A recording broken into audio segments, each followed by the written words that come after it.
sa public service. Yun Katulad lang. ni Frank Drilon. O, corporate lawyer yan eh. Hindi naman naglitis yan eh. Oo, Hi. salamat Di ba po. si Drilon?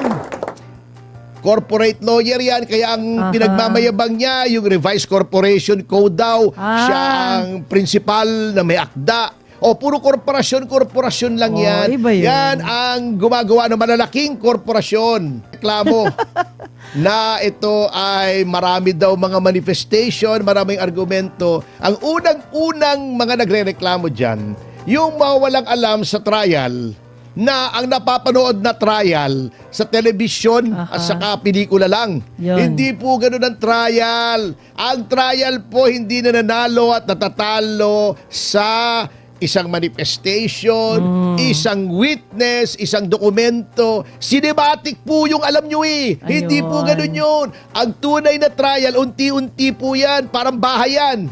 Ha? Brick by brick, stone by stone. Ayun. Pundasyon muna, bago floor, bago pader, di ba? Haligi. Apo. Oo, bago bubong, kisame, bintana, yan. Oh. Hindi pwede yung pagbagsak. Ano yung prefabricated?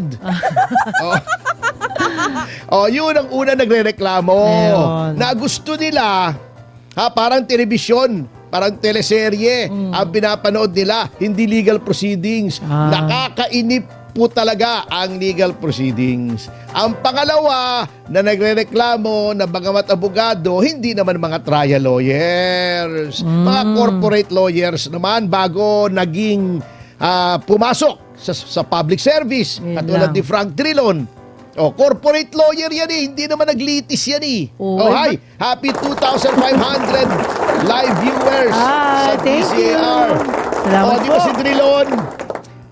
Corporate lawyer yan. Kaya ang pinagmamayabang niya, yung Revised Corporation Code daw. Siya ang principal na may akda. Puro korporasyon lang yan. Iba yun. Yan ang gumagawa ng malalaking korporasyon. Siya ay abogado ng mga malalaking korporasyon. Opo. Oo. Walang pinoprotektahan yung karapatan ng pangkaraniwang tao.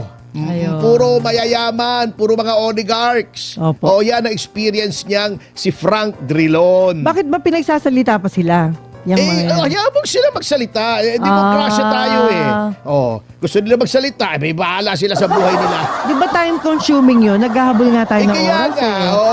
ganun po talaga.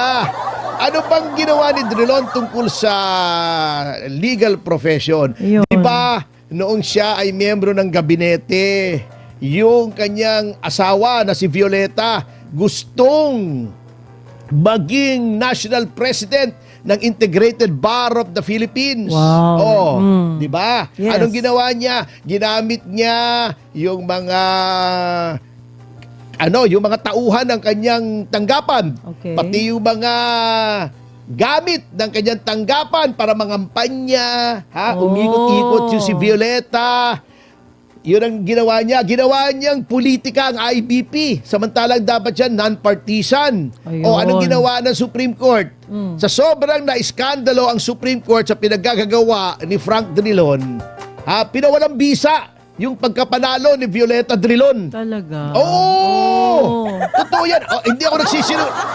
Hanapin nyo sa SCRA yung INRE Violeta Drilon, yung IBP. Dapat Nandiyan yan.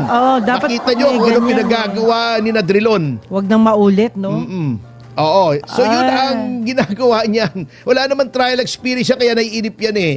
Malalaking kumpanya ang kanyang pinag-abogaduhan. Pagkatapos, na-appoint na sa gobyerno ni Pangulong Cory Aquino. Yan ang experience niyan sa legal profession. Ayan na. Then, naging senador na.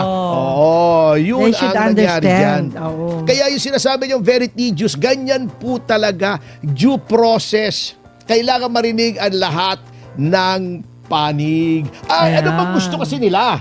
Gusto nila, konting usapin lang, magbotohan na. Pwede ba yun? Halatang halata naman kayong mga dilawan ayaw nyo nang dumaan sa proseso Gusto nyo, convicted agad.